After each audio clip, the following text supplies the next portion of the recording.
Digital broadcasting conference underway in Port Moresby. Media's role in development highlighted. And sea piracy raised in Parliament. This is National EMTV News with Helen Sayer. Good evening and thank you for joining me with Wednesday's news. A conference hosted by EMTV on digital broadcasting is underway in Port Moresby. The conference is facilitated by the International Telecommunication Union and Asia Broadcasting Union in partnership with Pacific Media. With the theme Collaborating for Broadcasting, the three-day event will have media stakeholders from Asia and the Pacific discuss opportunities and challenges faced in digital broadcasting.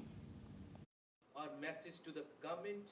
Media stakeholders from around the Pacific attended the first day of the ITU Asia Pacific Broadcasting Union 2016 Pacific Media Partnership Conference. The intricacies of the media industry was discussed profusely, from the technicalities of transitioning from analog to digital broadcasting to the challenges of disseminating accurate information that can reach the public. If you look at in a very broad sense, the broad objective of the Pacific Media Partnership Conference is working with our Pacific members in the Pacific region and then sharing the knowledge and the experience that we have from the rest of the members with the Pacific members, so that they can learn from that. Also, our other members could learn from Pacific for them to do that. And lead broadcaster EMTV, whose more than 20 years of broadcast experience around the nation, seemed a natural fit to host the regional event that further puts Papua New Guinea on the world map. The main objective of the conference is to share country experiences and best practices on transition from analog to digital broadcasting, to create awareness and discuss challenges on new technologies, and to build networks and collaborate for broadcasting. Lian Jarari, National EMTV News. Digital media plays a major role in the media, and effort is needed to disseminate information to the public. From climate change to disaster mitigation and gender-based violence, the media has a huge role to play in the development of the country on a large scale as compared to any other mode of communication. It is well known that the media plays a constructive role in today's society. The media generates public conversation and awareness, informing the audience of issues concerning them. The media is a most important tool of communication in the emerging world and ideally presents the real stage of society. The consensus at the conference that gathered the media from around Asia and Pacific is that in this decade of knowledge and awareness, it is imperative that correct information is disseminated to educate the masses. With the popularity of social media, it's now easier than ever to instantly disseminate information at the touch of a button. However, with the growing ease, it is a challenge to broadcast accurate information and data while sticking to deadlines. And people are demanding that kind of speed from social media to be translated to mainstream media as well. And for EMTV, what we've done is to have information on social media first, then on the website, and then on television at 6. I think that's how we've approached it. It's not a perfect one-size-fits-all method, but for us, at least, it works to some extent. The media has the power to influence generations, to dictate opinions, and to sway confidence. Lian Jarari, National EMTV News. Following the brutal murder of a fisherman outside the Pagahill Point last Monday, the issue of sea piracy and the effectiveness of sea policing were raised in Parliament this morning. The minister responsible said funding constraints are preventing the police from expanding their operations to sea. The minister said sea piracy poses a threat to national security and the government will continue to work to address this issue. The Kairukuhiri MP questioned the police minister on the effectiveness of sea policing along the Motuwen coastline. This comes after the death of Henny Henny, a fisherman who was out fishing with his family when he was attacked and killed. Do we still have in existence the water rats or the water police unit in existence? And are they operational to look into piracy incidents around Port Moresby City and the Central Province areas. Police Minister Robert Atiafa in response said the issue of sea piracy is a growing concern around the country. He said past ministers have created plans to fully develop and equip sea policing. However, in the last 10 years, funding constraints have crippled this important arm of the police force. 10 years ago, the government at that time had bought dinghies and boats for sea policing for the maritime provinces. And as I'm speaking now, there are none of those boats in existence. He said the 275 million kina allocated for the police modernization program, there is still a need for additional funding, which totals to over 1 billion kina.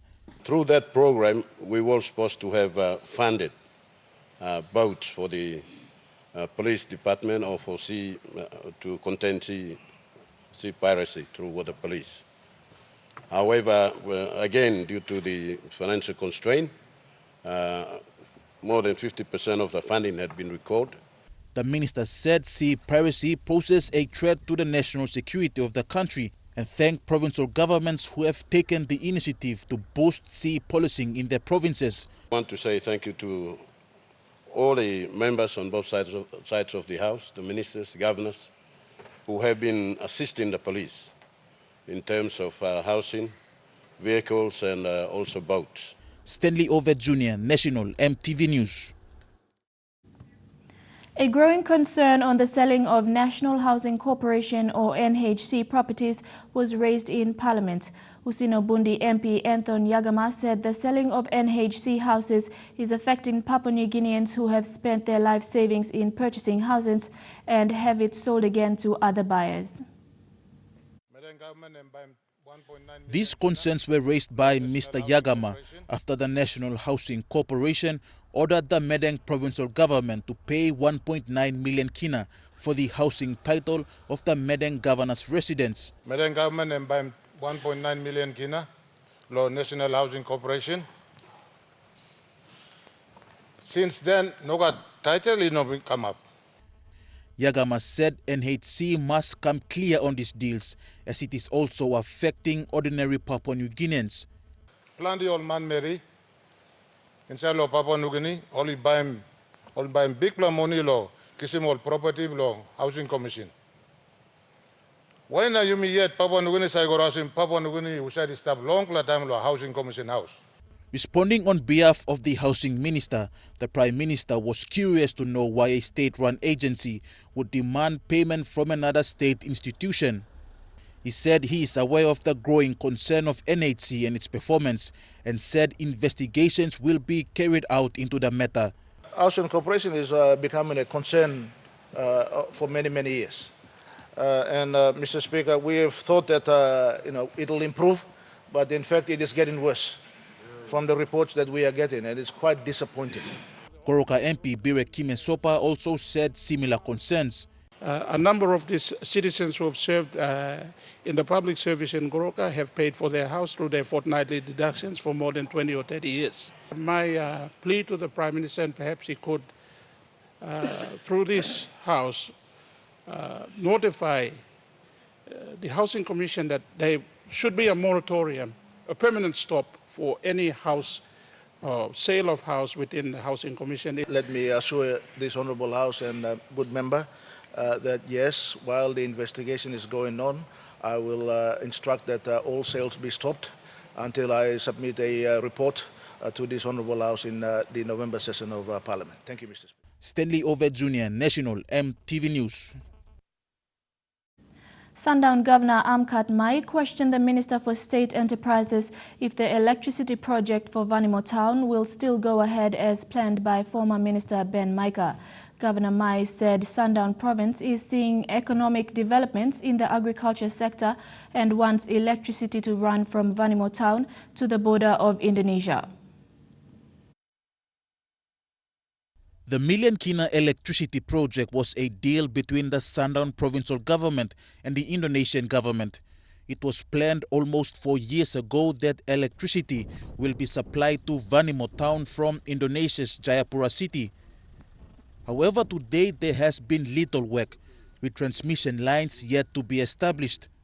All the equipments are now being fitted, all the machineries, scanning machines, everything, I've seen it myself, all being fitted now on our site. When will the dear minister direct PNG Power? When will the dear minister direct the PNG Power to put the transmission lines from Vanimo to Batas? It's a simple task. All you need is 8 million kina. With the province developing major agriculture projects in the Vanimo Green area, the governor said it is time the national government takes notice and fast-track the progress of this vital service. And we also have the Vanimo Bewani palm oil project, which is a huge project coming up. We need power. State Enterprise Minister William Duma in response said if previous arrangements by former Minister Ben Micah and the Indonesian government were still in discussion, then the government will have no problem but to assist. He also advised the governor to come clear if the deal is still active or PNG Power will take over the project. If that arrangement that was signed is going ahead, then we will then assist where possible. But if it is not, then PNG Power will take over. So, Stanley Over Jr., National EMTV News. Among stories when we come back, villagers return goods from a ship that ran aground just off Fisherman Island. Stay with us.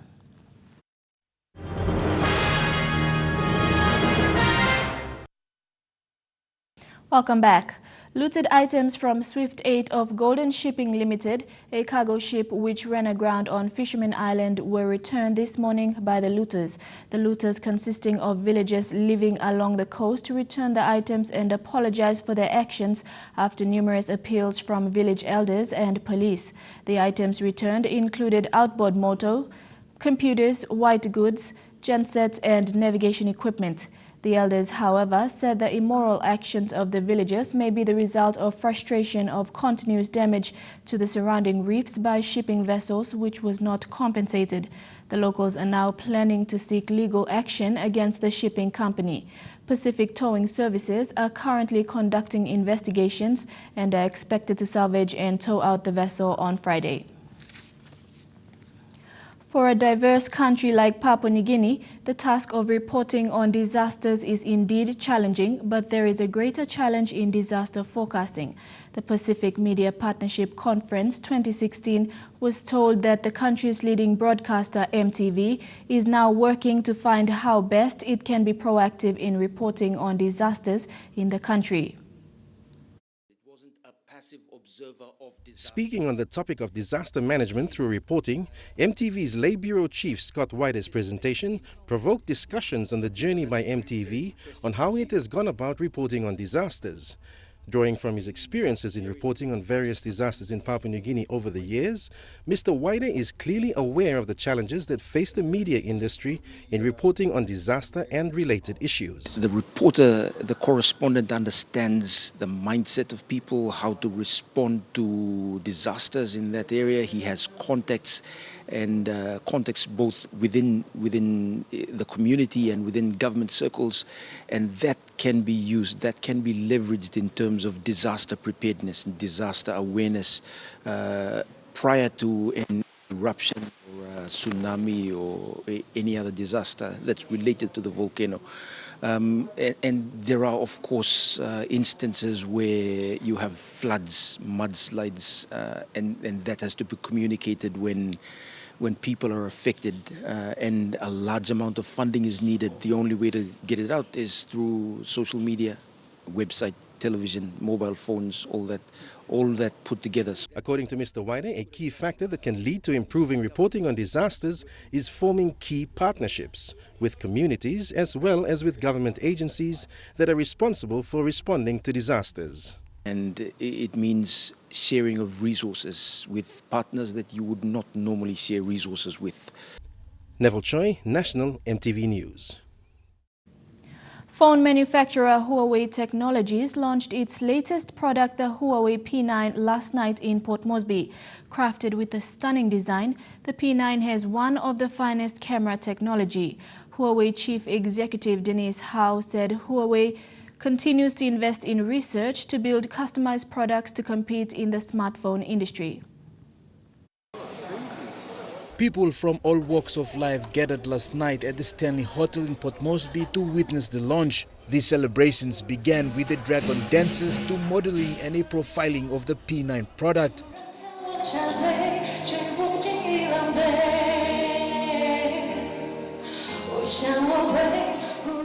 The P9 hails from the much debated investment by Huawei Technologies, who believes research is the key to building better smartphones.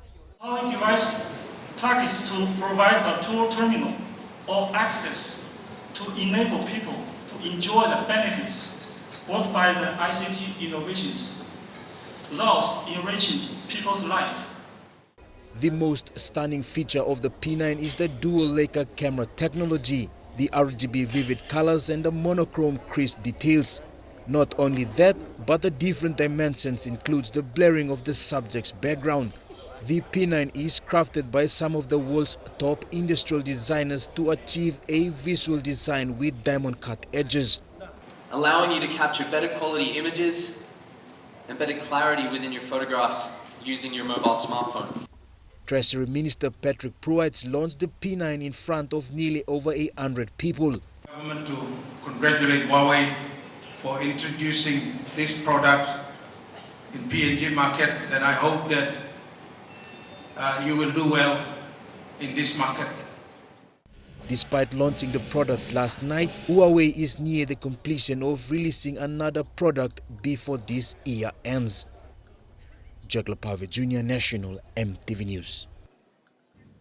And now looking at our finance news, the Kina closed unchanged at $0.3155 US in the interbank market. At Bank South Pacific, your Kina was buying $0.3080 US, $0.4014 Australian dollars, $0.2695 euro and 30.5 Japanese yen. And looking at commodity prices at New York close, coffee and cocoa closed higher while gold and copper closed the day lower. Crude oil and copper closed lower while palm oil closed the day higher. And on the stock market, the Dow Jones closed at 17.88 points higher, the ASX is trading at 3.73 points higher, and the All Ordinaries is trading at 2.98 points higher. National EMTV News will be back with more after the break.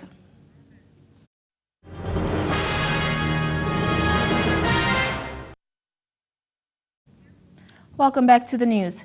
The body of a newborn baby was discovered this afternoon in Port Moresby. It is believed the baby was dumped by its mother immediately after he was born. The suspect is on the run and police are investigating. Viewers are advised that some images in this story are disturbing. The Kessie community near Taramaveli is in shock after a local resident discovered the body of a newborn. When EMTV arrived at the scene, forensics were investigating. Senior Constable Evia Kairi said police were alerted by a phone call from a local resident. Oxy Ikupu and his daughter Andrea were on their way to the shops just after lunchtime when they noticed a dog chewing on something. I'm thinking one bone bloppy or dislakain. I'm looking them sinar no gutru. So me ran go na me look him. Look him now me talk kilia. Me sana plong way by me go sin out in public. Talk sabalo public by ringing police. It is believed the baby boy was dumped in the early hours of the morning in a shallow pit toilet by its mother after he was born. The body was then dragged out by dogs and parts of it chewed off. The mother is on the run and her identity is not known at this stage. Police have appealed to the public with any information to come forward. Deli Waigeno, National EMTV News. In a drama expressing the realities of the hardships they go through, the women of Boroi in the Bogia district of Medang demonstrated the challenges of giving birth in remote areas. The drama was played at the reopening of the Boroi Aid Post after it was closed for more than 60 years due to negligence. The women also showcased a golden silk pillowcase in the new maternal ward of the Aid Post to signify their joy in the development.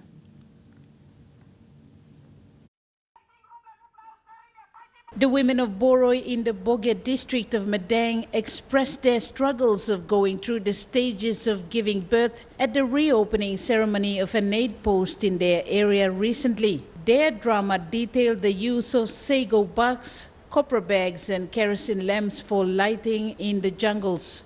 Maski rain em come down, a place em no good plan. A time mama em stop straight lo.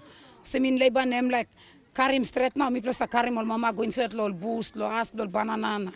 Coconuts number out mosquito na place em ties. Me plus throw me molsla something ta sol na. Me plus halve him this la mama lo save him life lo mama want a pikinini. Thanks to the non-government organization World Vision, the aid post was reopened with a new maternal ward. In appreciation, apart from the outstanding decorations at the ceremony, the women had a golden silk pillowcase on the pillow in the new maternal ward to signify their joy. Pillow inside long up and me minimum now. And I sleep inside lo this la good pla pillow ya, good pla bed. And I non up more lo you see this la past. And always when me plus I you see long and me no got.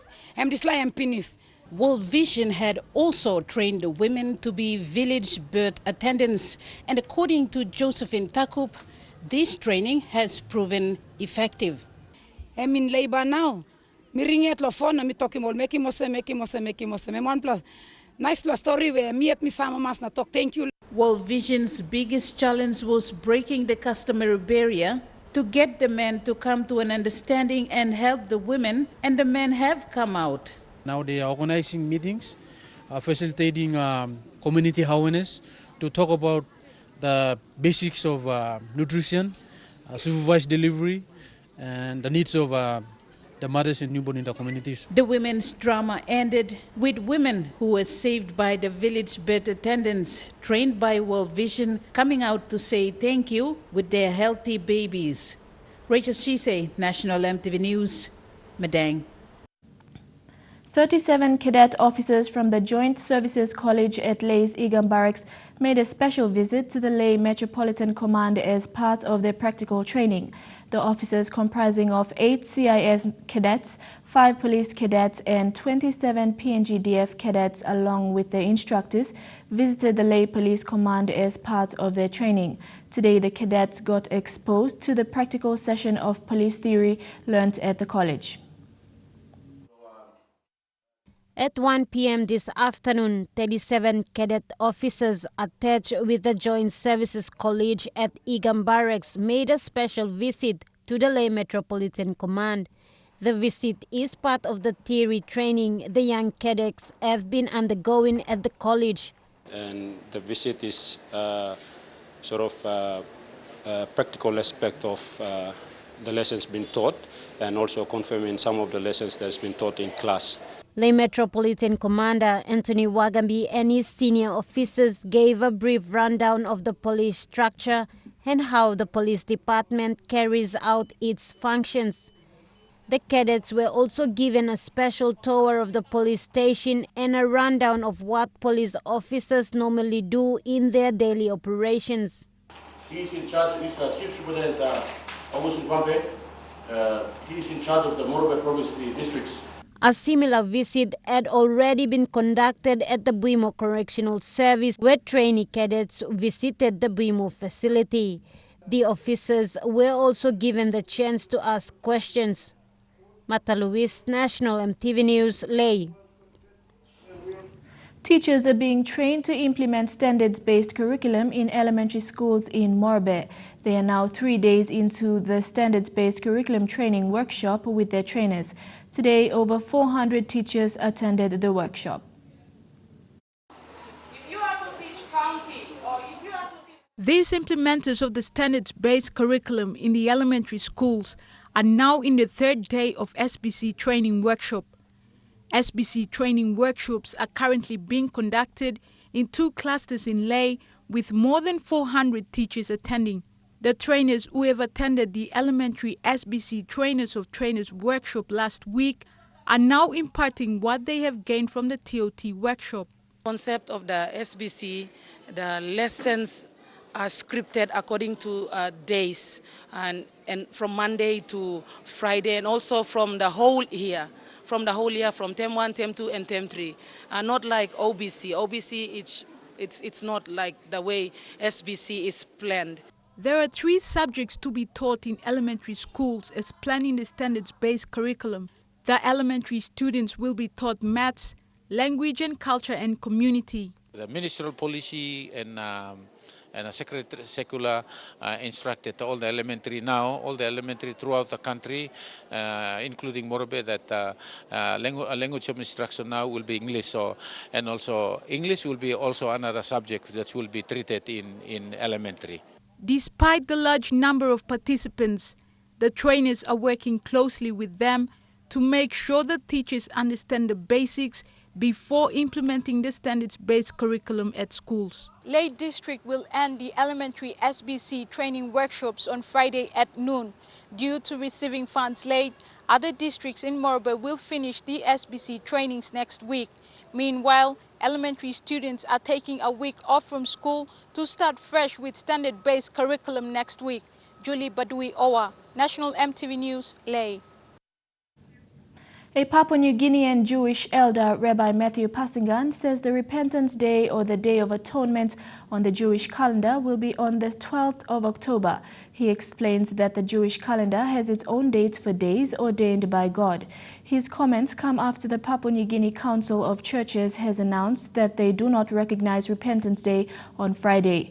According to the Jewish calendar, Repentance Day falls on Tishrei 10 or 12th of October. Will be on Tishrei 10, which falls on the 12th of October. The church that I pastor here in Leh and our churches in Papua New Guinea, the churches that we practice Judaism, Messiah for the Nations ministry, we will meet on the 12th of October to repent for the sin of our nation and to ask God to forgive the nation of our sins and to bless our nation for the next 12 months. Finally. Tuna is now the most important fish in the world. Fishing vessels catch enough tuna to contribute more than $42.2 billion to the global economy annually, and 60% of the global catch comes from the vast Pacific Oceans. However, not much is known about this natural resource.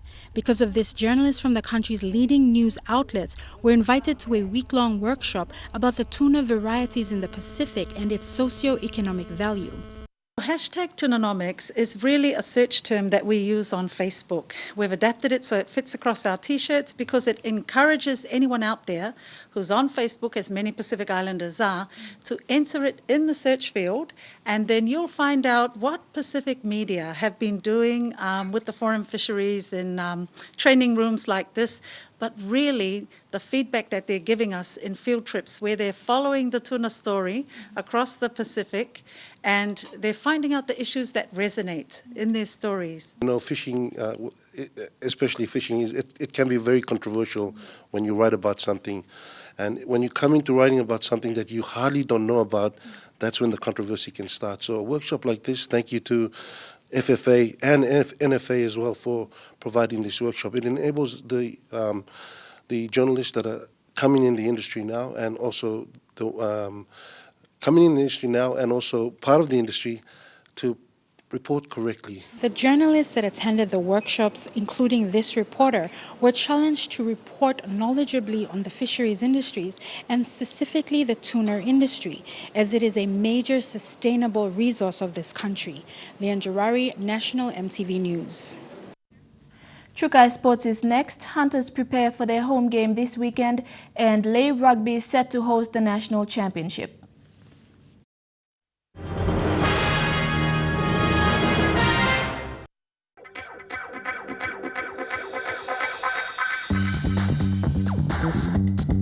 Trukai Sports.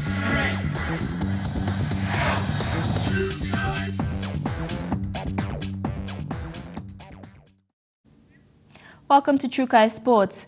SP Hunters coach Michael Marum has made a few changes to this weekend's team. Justin Olam and Blenda Bavu have come back into the starting lineup after missing last week's match due to suspension. Marum has opted for Silas Kahuna to start in the hooker position, which sees Warren Glare on the bench. Wartovo Puara Jr. starts in the halves alongside Ase Boas. Puara also missed last weekend's match due to injury. Wartovo Puara Jr. he starts at halfback, and also we got Silas Kahuna has been given a chance to start at hooker. Warren Glare will start off the bench here. Blender Bavu starts as fullback, with Stagrot Amin shifting to the wings. Henry Noki, who has been out for the past 7 weeks because of injury, has been chosen to play this weekend. Nixon Borana has also made it into the starting lineup. Yeah, we still have Alex Vera. He's still got 1 more week to serve, and then he's back next week. He's been training well, training hard. Philemon Kimisive has been cited for a shoulder charge in last weekend's match and is waiting for the decision of the QRL judiciary. The Falcons arrive in Port Moresby on Saturday for the Sunday match at the National Football Stadium. The match kicks off at 3 p.m. Elijah Lovett, National EMTV Sports. Still on the Hunters, halfback Ate Binawabo has been released from the team due to disciplinary issues. Coach Michael Marum says the Hunters have strict discipline rules. Ate was given a warning 2 weeks ago after having drinks with friends. He then decided to do it again last weekend and was fined and released from the team yesterday. A few nightclubs and had a few beers around, but last weekend he decided to do the same thing. He got warned the first week, and then he got fined, and second time he did it again. So it's just okay. We probably have no more time to waste on those sort of players. So we've released him as of this afternoon. Yeah. Still to come in Trukai Sports, preview of the cricket legends Big Bash.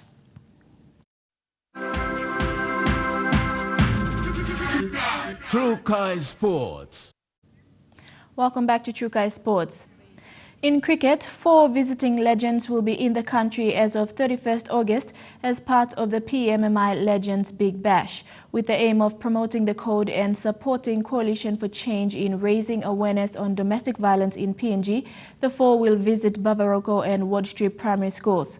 They will also be involved in the Cricket Blo Olgata program at a mini park after the school visits.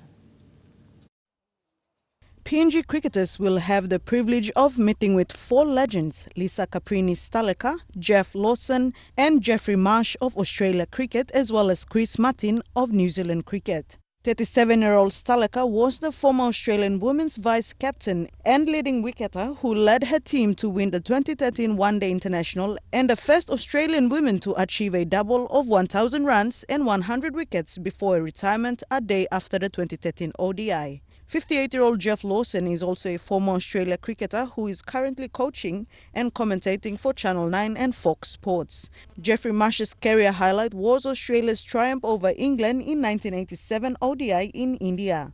And 41-year-old Christopher Martin, a right-hand batsman and all-round bowler for New Zealand, retired in 2013 with the national third highest wicket-taker record. The 4 will observe City Pharmacy Lawers training session and provide input when necessary, followed by the Big Bash 2020 match. The Lawers will also have an information session with Staleka, where the experienced international cricketer is expected to impart valuable knowledge to the players. The cricket stars will attend a 4-day-long event as part of Cricket PNG's program to expose local players to international players and create a vision of what they need to do to play at an elite level. Dini Rose Raiko, National EMTV Sports. And that ends Trukai Sports. The weather details when we come back. Trukai Sports.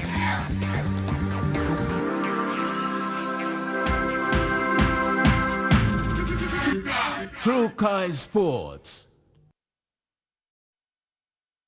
The weather details are proudly brought to you by Dulux Weather Shield. Worth doing with Dulux.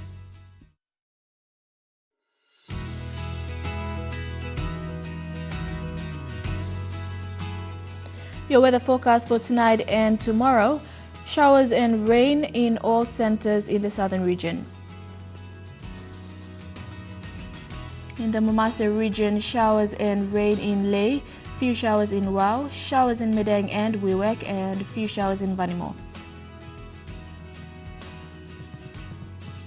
In the Islands region, thundery showers in all centers. and in the Highlands region, rain and showers in all centers.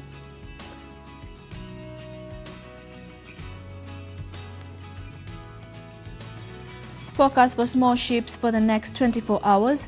Waters of southern PNG Indonesia border through Torres Strait and Daru, to Kiwa Island, to Kerema, to Yule Island, to Hood Point, to Samara Island with waters of Samara Island to Cape Vogel, to Finchhafen with waters of Manus and its western group of islands, and with waters of New Island to New Britain to Bougainville, seas of 0.5 to 1.3 meters.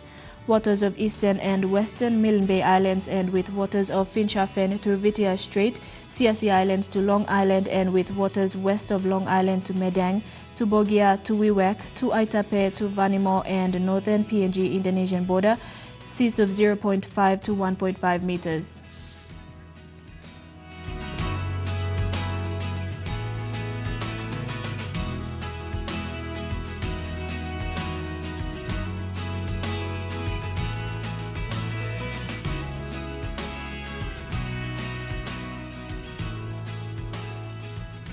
Ocean forecast for PNG areas: in the Coral Sea, sea slight with northeast to southeast winds at 10 to 15 knots. Solomon Sea, sea slight with northeast to southeast winds at 10 to 15 knots. Bismarck Sea, sea slight to moderate with east to southeast winds at 10 to 20 knots. And in the Pacific Ocean, sea slight with northeasterly winds at 10 to 15 knots.